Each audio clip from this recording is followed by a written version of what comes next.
obviously, I was in good rhythm, but that's what we do. That's our rotations, and it's the right rotations to make. I mean, we've always done that, and you have to trust that unit coming in there, to hold the fort down. Just unfortunately, Oklahoma kind of blitzes there at the start of the fourth. Yeah, I mean, there's always frustration, when that happens. We had the game under control, but this team is extremely explosive. It just takes a couple possessions, and all of a sudden, they go on an 8-0 run in a couple possessions, a couple three-point plays, stuff like that. So, just extremely explosive. Kobe, did you like the way Pau Gasol shot the ball tonight? I felt he was aggressive. I felt he took shots. I felt like he drove the ball when he had the opportunity. He didn't get the benefit of some of the whistles where I felt like he could have. But all in all, I felt like he took the shots that were available to him and, played aggressive. Well, I mean, it was kind of reversed, right? When we came in here a couple of years ago, we had played with each other in the same system for years. So we kind of knew the intricacies of our offense and defensively what we want to do.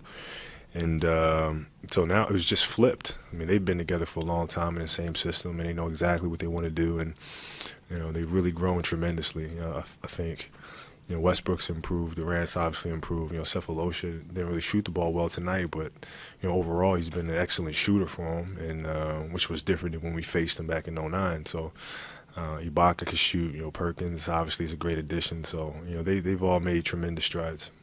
We were still making adjustments. Offensively, as the playoffs were going on, we're still adding things, tweaking things, changing things. So, it's a lot of our inconsistency comes from that. We don't really not sure what we wanted to do or what we wanted to execute. So it probably would have helped. And you mentioned this year that you thought you had a championship caliber team, but the margin for error was slim. Are there significant changes that need to be done in order to lower or I guess increase that margin for error? I'm not really sure. I don't know. That's obviously a loaded question, and you really have to take time to sit and think exactly what we need or what we want to do. So it takes a little time to kind of think through that and process that. I'm not fading into the shadows, if that's what you're asking. I mean, even as just I'm not going anywhere. The entire team. We're not going anywhere. It's not one of those things where, like, the Bulls beat the Pistons and the Pistons disappear forever. I'm not going for that.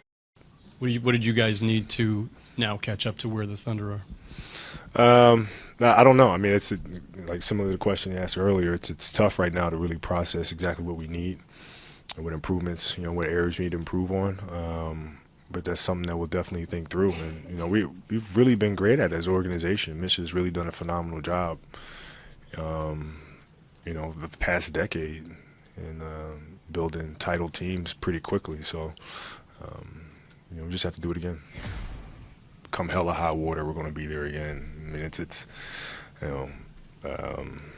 just something about, the Lakers organization. I mean, the Spurs have done a phenomenal job of it as well, but no.